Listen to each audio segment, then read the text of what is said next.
저희 첫째가 그 당시에는 영상을 보여줘야 되고 제가 따라다니면서 먹여야 되는 그런 식습관을 가지고 있었는데, 둘째를 낳으러 가기 한 달 전에 만삭의 몸으로 남편과 합의하에 식습관 교육을 시작해서 한 2주 만에 아이를 식탁 의자에 앉혀서 어떠한 놀잇감도 없이 이제 먹도록 교육을 시켰고 성공을 하게 됐어요. 그 방법이 좀 궁금하네요. 어떻게 하셨는지. 되게 간단한데요. 네. 아이한테 중요하더라고요. 네. 그래서 어느 정도까지 했냐면 그냥 아침에 등원 준비할 때 아이들 식탁에 밥을 딱 차려놓고 저는 머리를 감으러 갔어요. 머리 감고 오면 애들이 이제 밥을 다 먹고, 돌부터 저는 이제 밥 먹는 거는 되게 자유로워졌거든요. 그리고 또 제가 정말 잘했다 생각했던 게 저희 집 환경을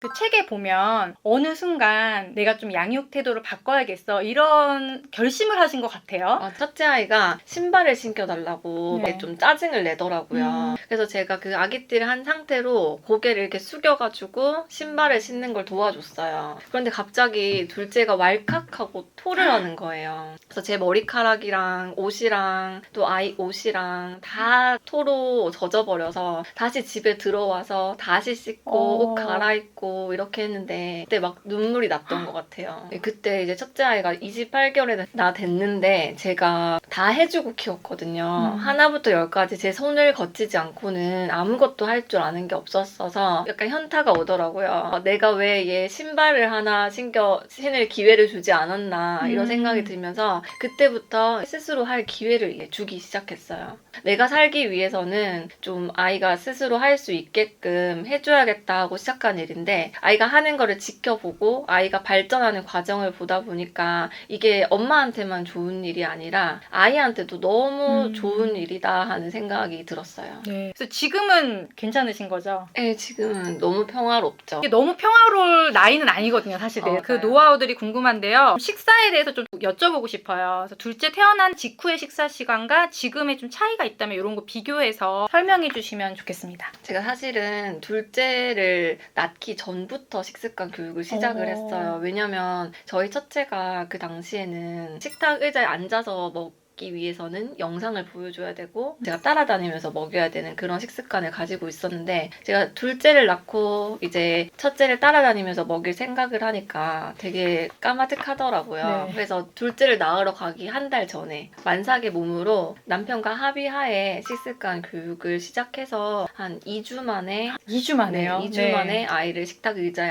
앉혀서 어떠한 놀잇감도 없이 이제 먹도록 교육을 시켰고 성공을 하게 됐어요. 그 방법이 좀 궁금하네요. 어떻게 하셨는지. 되게 간단한데요. 네. 아이한테 예고를 해주는 게 중요하더라고요. 네. 그래서 오늘부터는 영상 없이 돌아다니지 않고 식탁 의자에 앉아서 먹을 거야 라고 아이한테 이야기를 해줬어요. 그래서 먼저 예고를 해준 다음에 그 다음에 아이가 정말 배고픈 상태가 되도록 간식 같은 것들도 좀 제한을 하고 공복을 한 4시간 이 정도 만들 수 있게, 배고픈 상태를 유지할 수 있게 공복 상태를 만들어줬고, 그리고 아이가 먹지 않고는 약간 참을 수 없을 만큼 맛있는 좋아하는 음식, 거. 좋아하는 음식 위주로 반찬을 딱 세팅을 했더니 아이가 오더라고요. 그리고 나서 규칙을 어기면 식사를 종료하고 규칙을 지켰을 경우에는 조금 먹었더라도 아이가 먹은 만큼 인정을 해줬어요. 앉아서 먹는 거, 그리고 영상을 보지 않고 먹는 거. 네, 맞아요. 식탁에 앉았을 때 좋아하는 음식 말고 또 즐거움을 주는 다른 요소들이 있었을까요? 네, 있죠. 그전에는 사실 좀 공포 분위기를 많이 조성했었거든요. 안 먹으니까 협박을 한다거나 그리고 완밥을 시키기 위해서 계속 뭐 간식으로 협박을 하거나 아니면은 자세가 안 좋잖아요. 그러면 똑바로 앉아라, 뭐 씹어라, 뭐 입 벌려라, 뭐 삼켜라 이렇게 계속 잔소리를 했다면 잔소리를 일단 식탁 위에서 싹 없애버렸어요. 없애버리고 좀 즐거운 대화를 하려고 했는데, 우리 아이들이 어릴수록 사실 즐거운 대화가 쉽지 않잖아요. 그래서 좀 칭찬할 거리를 찾았던 것 같아요. 그래서 남편한테 오늘 아이가 했던 행동 중에서 좀 칭찬할 거리를 얘기해 준다거나 오늘 어린이집에서 있었던 혹은 엄마랑 있었던 재미난 일을 식탁 위에 다시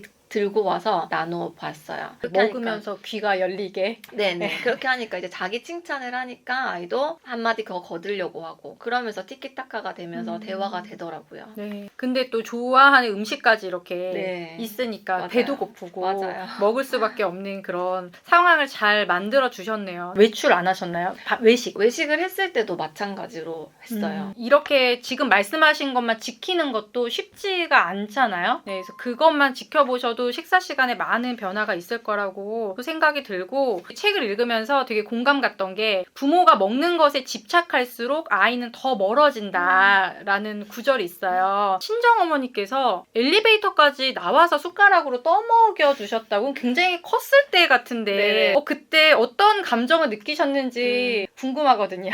그때가 어린 시절이 아니라 네. 고등학교 3학년이거든요. 그러니까 저희 엄마는 저를 키울 때 제가 태어났을 때부터 고등학교 3학년 때까지 따라다니면서 먹이셨어요. 만약에 제가 그 같은 지역에서 엄마랑 같이 살면서 대학교까지 나왔으면 아마 대학생 때까지 그렇게 하셨을 것 같은데 왜 이렇게 안 드셨어요? 저는 제가 원래 안 먹는 아이이기도 했지만 네. 사실 엄마가 계속 저한테 먹으라고 집착하고 먹기 싫은데도 아침에 엘리베이터까지 와서 마지막 그 한 숟갈을 입에다가 넣어주시더라고요. 그러니까 엘리베이터에서 약간 구역질도 나고 계속 이렇게 밥을 배가 고파서 먹는 게 아니라 이제 엄마를 위해서 먹는 거 혹은 내가 살아가기 위해서 먹는 거 항상 먹는 거에 대한 즐거움을 느껴본 적이 없었던 것 같아요. 그래서 너무 힘들었어요. 근데 첫째는 왜 먹여주신 거예요? 아기 낳기 전에는 난 절대로 그렇게 하지 않아야지 했는데 첫째 아이가 잘 먹다가 어느 순간 고개를 돌리면서 한 입도 안 먹는 거예요. 근데 우리가 이유식 책 같은 데 보면은 이 개월수에는 이만큼 먹어야 됩니다. 이런 그쵸. 것들 있잖아요. 근데 그거의 반도 안 먹으니까 이제 엄마 입장에서 얘가 좀 성장을 덜 하지 않을까? 뭐 이대로 살아갈 수 있을까? 이런 고민이 들기도 하고 또 아깝기도 하고 그래서 이 정량을 먹는 것에 좀 집착을 했던 것 같아요. 네. 엄마로서 내가 이 아이한테 이만큼 먹이는 것이 나의 의무다? 이런 생각까지 하게 된 것 같아요.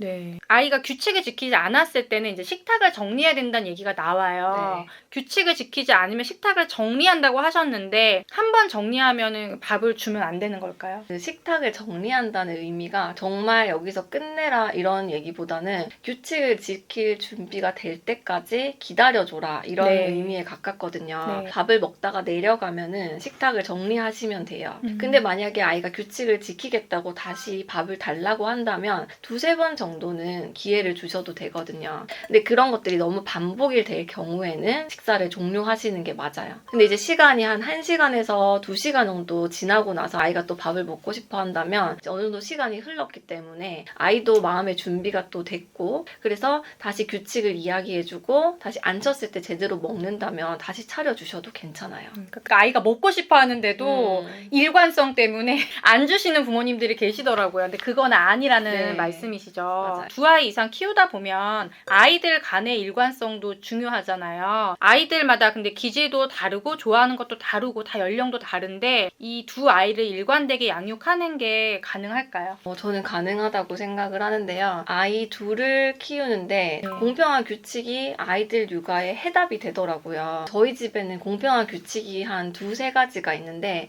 첫 번째는 이제 장난감을 서로 갖고 싶어 할 때 다른 사람 손에 있는 거는 뺏지 않는다. 이런 규칙이 있어요. 이 규칙은 아이가 너무 어리더라도 일관되게 둘째가 말을 이해하지 못하더라도 일관되게 적용을 하고 있거든요. 저는 잠자리 독서를 되게 네. 중요하게 생각하는데 그 경우에도 이제 번갈아 가면서 읽는 거다. 이 규칙을 둘째가 아주 어렸을 때부터 계속해서 알려줬어요. 그렇게 하다 보니까 첫째한테도 둘째에 대해서 너무 양보만 바라기보다는 둘째가 어리더라도 규칙을 지켜야 된다는 거를 네. 꾸준히 가르쳐 주다 보면 둘째도 어느 순간 배우더라고요. 네. 근데 이제 어리기 때문에 다르게 대할 수밖에 없는 상황들도 있잖아요. 네. 이제 그럴 때는 어떻게 얘기해 주는 게 좋을까요?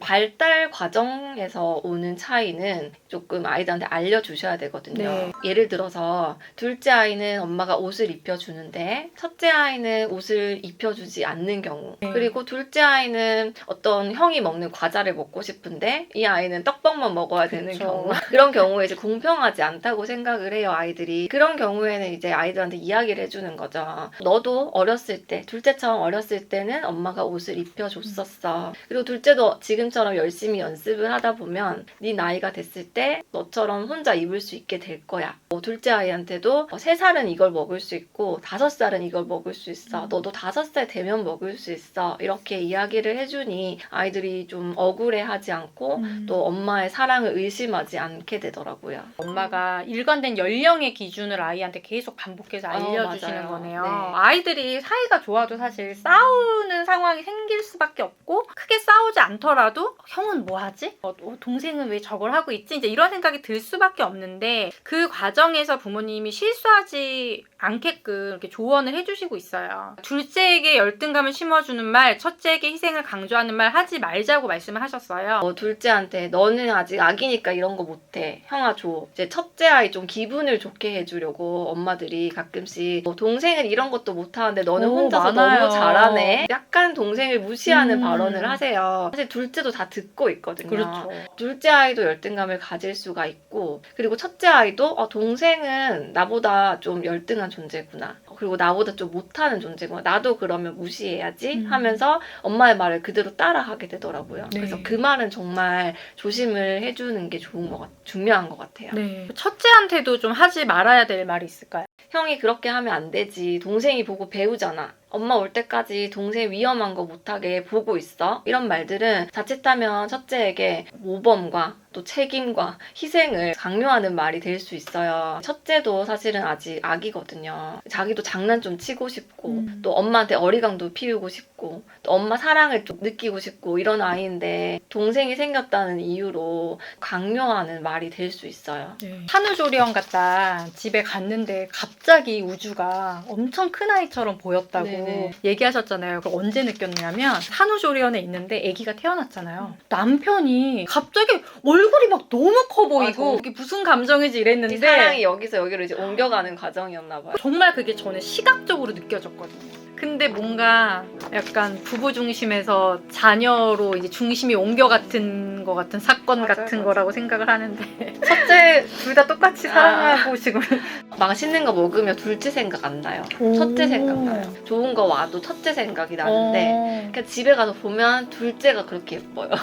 그러니까 찐사랑은 첫째인데 그러니까 현사랑은 둘째인 그래서 미안한 이런 느낌. 네. 저도 아기를 되게 좋아하고 당연히 둘째를 낳을 거라고 생각을 했는데 첫째 키우는 게 너무 힘들고 보통 예민한 게 아니니까 이제 얘가 동생이 태어나면 너무 스트레스를 받겠다라는 생각이 이제 들었었고 동생 싫어, 아기 싫어 막 이런 게 되게 많았어요. 그래서 6살 때 엄마가 아기를 그럼 동생을 안 놔줘도 괜찮겠어? 진짜로? 그랬더니 진짜 괜찮다는 거예요. 그러더니 6살 때 괜히 그렇게 얘기했다고 어떻게 저번에는 한번 울더라고요. 그래서 그 둘째를 낳았으면 어땠을까라는 생각을 되게 많이 하고 경험하지 못한 거니까 첫째 아이, 두 아이 동시에 훈련을 시키다 보니까 둘째는 태어나면서부터 뭔가 스스로 하는 그런 경험들을 많이 한 것 같은데 와, 이 개월수에 이것도 되네? 좀 그런 사례가 있다면 알려주시면 좋겠습니다. 네, 저희 둘째는 빨대컵을 안 썼거든요. 그러니까 10개월부터 컵으로 마시는 걸 시작해가지고 그냥 바로 지금까지 컵으로 마시고 있어요. 안 흘려요. 처음에는 많이 흘리고 했는데 첫째를 키우면서 이게 다 과정이구나 하는 걸 또 제가 학습을 했기 때문에 여름에 그냥 흘려도 계속 컵으로 줬어요. 조금씩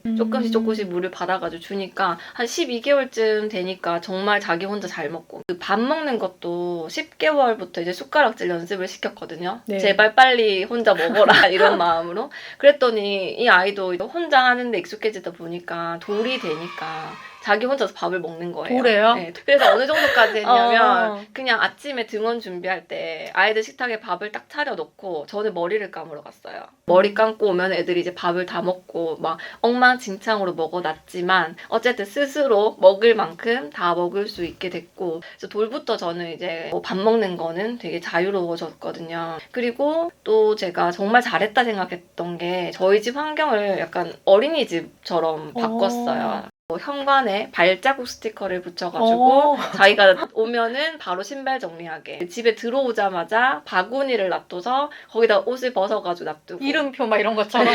각자 바구니 놔둬서 놔두고 그다음에 고리를 걸어서 가방 바로 걸게 하고 바로 화장실로 들어가서 뭐 손 세정제, 자동 세정제, 발받침대로 손 씻고 뒤로 돌면은 고리 수건 손높이 놔둬서 딱딱 네. 닦고 나오면은 트롤리에 이제 옷 같은 거 놔둬서 샤워하고 와서 자기 스스로 옷 갈아입게. 와. 뭐 로션도 놔두고. 그래서 그거를 둘째도 첫째 따라서 한 2돌 전부터 그거를 했어요. 걷기 시작하면서부터는 네. 아이가 조금씩 했겠네요. 네, 엄청 그러면. 재밌어 하더라고요. 그리고 밥 준비할 때도 제가 밥 먹자 이러면 주방에 아이들 식기류를 밑에다가 이렇게 놔뒀거든요. 그 밑에 장에다가. 그럼 거기서 서로 앞다투어서 가서 막 자기 거 들고 와서 수저랑 그릇 놔두고 그럼 제가 이제 이렇게 밥을 줄 때까지 앉아가지고 기다리고 있고. 너무 귀엽다. 네. 제가 첫째 아이 키울 때는 제가 다 해주던 것들이거든요. 네. 그러니까 둘 낳고 더 쉽네? 약간 이런 생각이 들더라고요. 둘째가 꼭 있어야지만 이걸 할 수 있는 건 아니잖아요. 네. 그러니까 외동이어도 어릴 때부터 그러면 연습하면 되는 거니까 우리 부모님들 너무 아침 시간이 힘들거나 뭔가 다 해줘야 돼서 힘들면 좀 이렇게 노력은 필요합니다. 맞아요. 네, 노력은 필요해요. 그러니까 흘리고 이랬을 때 치울 정도의 의지는 있어야 되는 거죠. 흘리는 거 보면서 화나는 분들은 또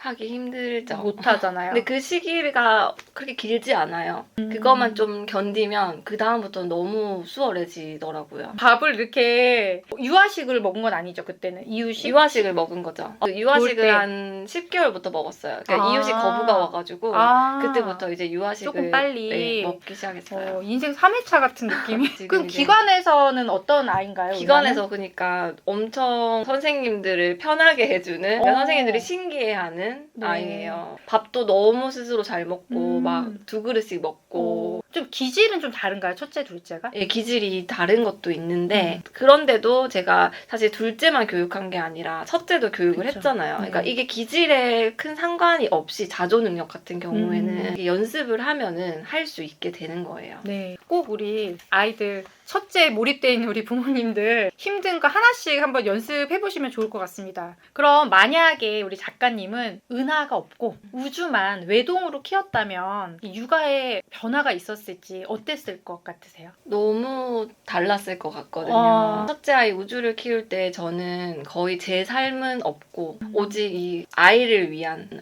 아이가 내 인생의 전부인 그런 삶을 살았고 되게 완벽함을 추구하는 엄마였고 그래서 되게 예민한 엄마였거든요. 그런데 이제 둘을 낳다 보니까 에너지가 이렇게 분산이 되잖아요. 그래서 얘한테 만 올인을 할 수 없어서 못 보는 것도 생기게 되고 또 제가 일부러 안 보는 것들도 생기게 되면서 엄마로서도 되게 많이 내려놓고 여유로움을 가질 수 있게 됐던 것 같아요. 또 둘째를 낳아 보니까 이 아이가 잘 자라고 또 잘 뭔가 실수하고 이런 잘 못되고 이런 것들이 다 제 탓이 아니고 제 덕이 아니라는 것을 알게 됐어요. 그래서 엄마로서 좀 그런 책임감도 좀 내려올 수 있게 됐던 것 같아요. 오히려 두 아이를 낳으면서 그런 육아에 대한 부담이 더 줄어들게 네, 된 거네요. 맞아. 그럼 은하를 낳지 않았다면 이렇게 잘할 수 있는 거를 몰랐겠네요. 전혀 몰랐을 것 같아요. 지금 6살이 돼서도 계속 떠먹여줬을 것 같고 계속 제가 옷을 입혀줬을 것 고등학교 같고 때까지. 고등학교 때까지는 옷은 자기가 입겠죠. 밥은 먹여줘야 됐을 수도 있을 것 같아요. 그 주변에 보면은 우주 친구인 외동인 그런 아이들 보면 아직까지도 떠먹여주는 엄마들이 있더라고요. 그거 보면 나도 저렇게 연습 안 시켰으면 지금도 우주 저렇게 밥을 내가 떠먹여줬겠구나 이런 생각을 할 때가 많아요. 첫째 키우는 부모님들 둘째 계획 있으시더라도 기다리지 말고 오늘부터 연습해 보시면 좋을 것 같습니다. 그럼 마지막으로 한 명만 키우기도 힘들어서 둘째 낳아야 되나 고민하는 부모님들 그리고 둘을 일단 낳았는데 곱셈은커녕 지금 나눗셈으로 행복이 너무 힘들다 지쳐가고 있는 두 아이를 키우는 부모님들에게 한 말씀 부탁드립니다. 둘째를 낳고 가장 힘들었던 게 첫째에 대한 마음이었거든요. 너무 사랑스럽고 내 인생의 전부였던 첫째가 미워 보이기 시작하더라고요. 근데 그 마음을 제가 인정하는 게 참 힘들었어요. 그런데 지나고 나니까 나를 너무 힘들고 정말 육아 우울증까지 걸리게 만들었던 그 첫째가 나중에는 지금은 저한테 너무 든든한 지원군이 되더라고요. 지금은 저는 은하 한 명 보는 것보다 우주랑 은하 같이 보는 게 훨씬 편하거든요. 왜냐면 우주가 그만큼 저한테 힘이 돼요. 이 아이들 육아, 생존 육아는 길어봤자 3년이라고 생각을 해요. 근데 그 시간을 좀 더 잘 버텨내기 위해서는 정말 첫째와 둘째 모두 다 잘할 수 있는 육아 환경으로 좀 바꿔보시는 거를 네. 저는 정말 추천드리고요. 저처럼 뭐 식습관 문제가 있다면 혹은 수면 문제가 있다면 혹은 너무 자조 능력에 많이 떨어진다면 그런 것들을 하나하나씩 바꿔 나가시는 게 이 생존 육아를 조금 더 현명하게 지내는 방법이 될 수 있다고 생각을 해요. 그래서 원칙이 있다면 그거를 2주, 3주 마음먹고 정말 될 때까지 해본다 하는 마음으로 하시다 보면 결국 되실 수 있거든요. 그렇게 하면은 아이들 육아가 2배 더 넘어서 10배는 더 쉬워질 수 있을 거라 생각을 합니다. 지금 10배 행복을 느낀다고 하는 거는 그만큼 육아가 많이 편안해지셨다는 의미로 받아들여도 될까요? 네, 맞아요. 그때에 비해서는 제가 2배라고 표현했지만 100배 쉬워졌다고 얘기할 수 있을 것 같아요. 네. 이 책에는 지금 말씀하신 100배 쉬워진 육아의 방법들이 굉장히 선생님이시잖아요. 되게 정리가 잘 되어 있고 아주 꼼꼼하게 정리가 되어 있어서 우리 아이 식사 고민, 수면 고민, 그 외에 생활 습관, 자조 능력들 이런 습관 잡는 것 때문에 고민이신 우리 부모님들 이 책에 나와 있는 방법대로 실천해 보면서 조금 더 행복한 육아 하시면 좋을 것 같습니다. 오늘 좋은 말씀 해주신 작가님 너무 나와주셔서 감사드리고요. 또 다음 기회에 한번 모셔보도록 하겠습니다. 감사합니다. 감사합니다.